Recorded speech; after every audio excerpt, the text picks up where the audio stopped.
aux autres que j'avais le NT5 ou le Yeti ou d'autres encore que je peux utiliser dans différents projets au niveau de la SMR. Donc un grand, grand, grand merci.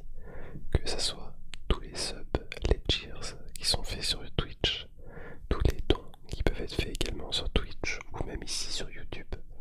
Un grand merci à tous les tipeurs qui ont participé durant les 2 derniers mois afin que je puisse acheter ce nouveau matériel pour vous faire encore des vidéos toujours mieux, toujours meilleures avec encore une meilleure qualité. Donc voilà, un grand, grand, grand merci. Ce soir, ce que je voulais faire, c'était tout simplement de vous présenter quelques séries, j'en ai 2 en tête, qui m'ont vraiment marqué entre le moment où j'ai commencé à regarder les séries et une autre série. En fait, j'en ai 3 en tête qui m'arrivent là, la première. Alors, je vous garantis,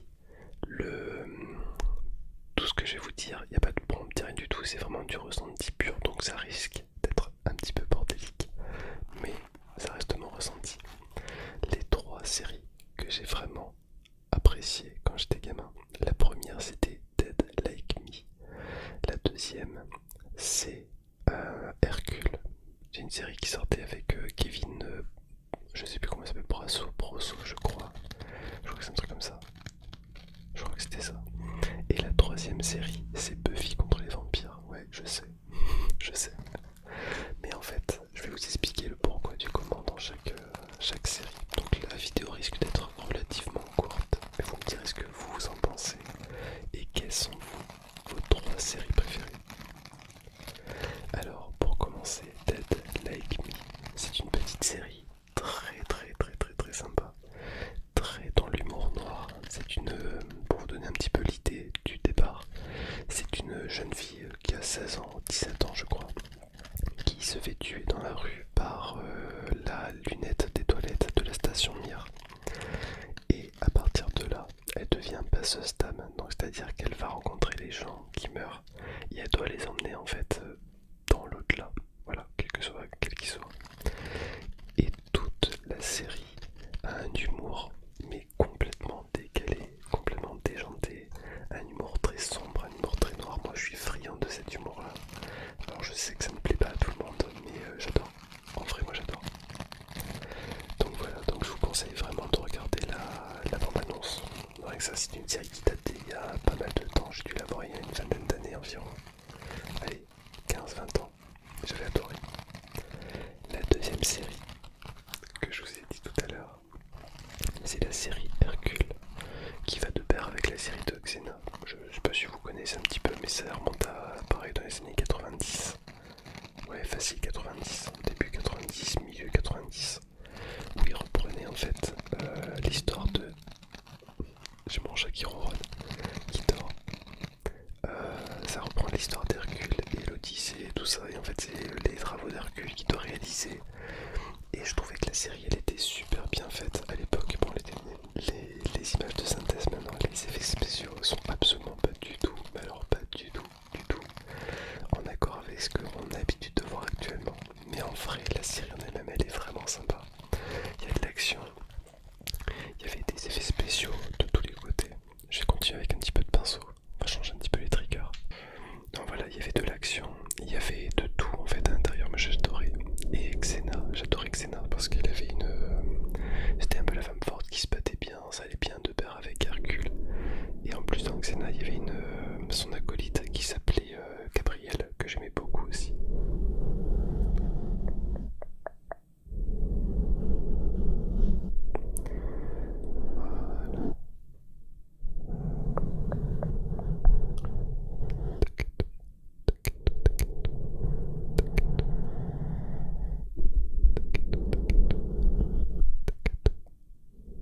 Niles, je crois qu'il s'appelait dans Buffy, qui avait ce rôle là au début, et pas maintenant celle qui va l'être pour la nouvelle tueuse qui va arriver.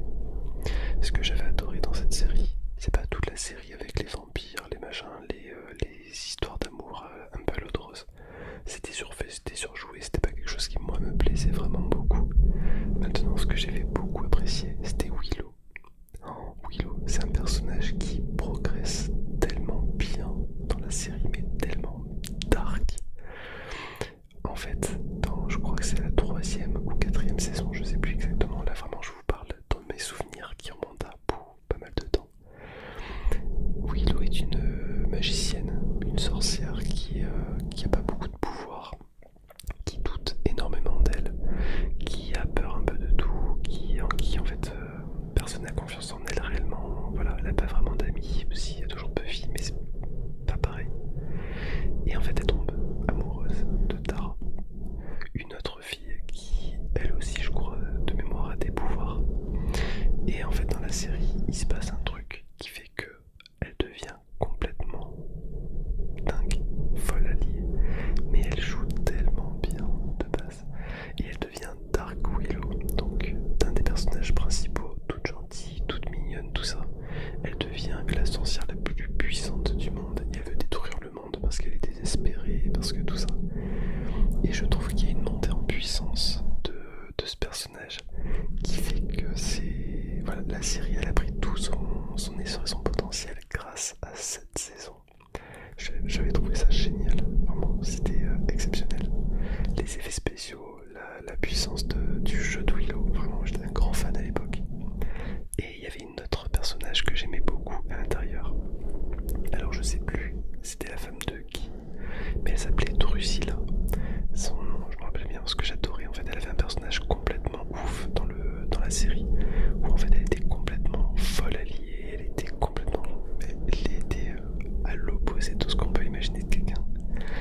Et en fait, le personnage donc l'actrice s'appelait Juliette Lando. J'avais adoré à l'époque.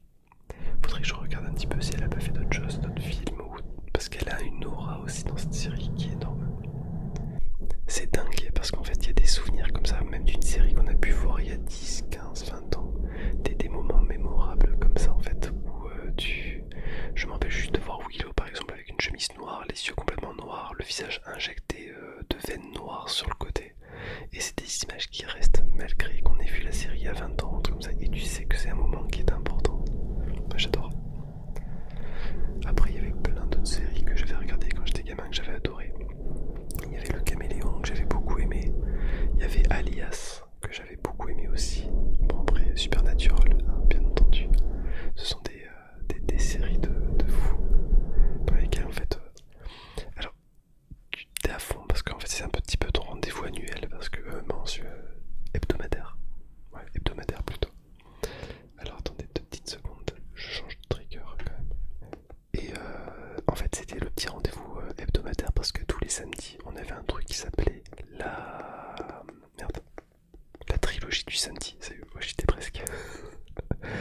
Et en fait au fur et à mesure il y a eu plein de séries. Il y a eu Roswell, il y a eu Charmed, il y a eu X-Files, il y a eu quoi d'autre encore, Sentinelle, il y a eu Alias, Le Caméléon, il y a eu quoi d'autre encore, il y a eu tellement de séries intérieures. Mais je sais que c'était un moment qui était super suivi par beaucoup de personnes. C'était génial. Donc voilà, en fait la trilogie du samedi, je pense que c'est l'un des meilleurs souvenirs de mon enfance, en tout cas moi personnellement. Parce que j'ai toujours adoré les séries, j'ai toujours suivi les histoires comme ça, j'ai toujours été un grand fan. Et j'avoue que de pouvoir suivre tout ça, c'était génial. Après, je crois de mémoire qu'il y a quelques fois où ils ne mettaient pas la fin des séries. Ils arrêtaient tout bonnement comme ça et ils mettaient pas la suite. Ça m'était en rogne, je pétais un plomb. Et heureusement qu'Internet est arrivé pour pouvoir télécharger tous les films à l'époque. Bon, tu tombais pas tout le temps sur les bons films. Il y avait des films, c'était pas forcément de ton âge. Mais c'est pas grave.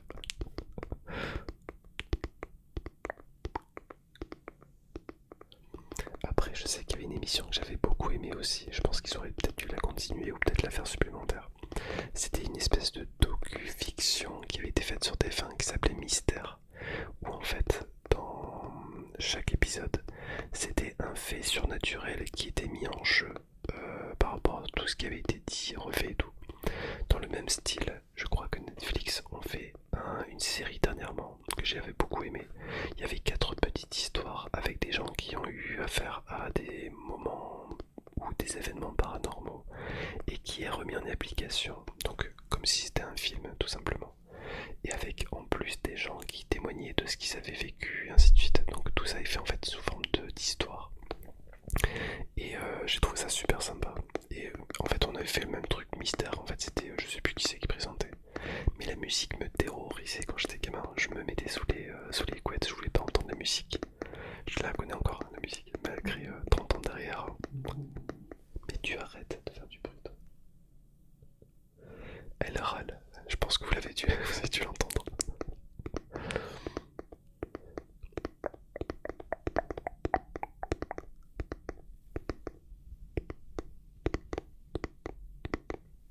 Bon alors, pour la fin de cette petite vidéo, court mais intense, est-ce que vous trouvez le son des micros bien ou pas?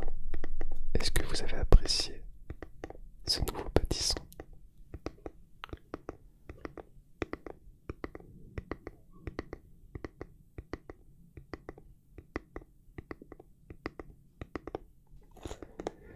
Et voilà,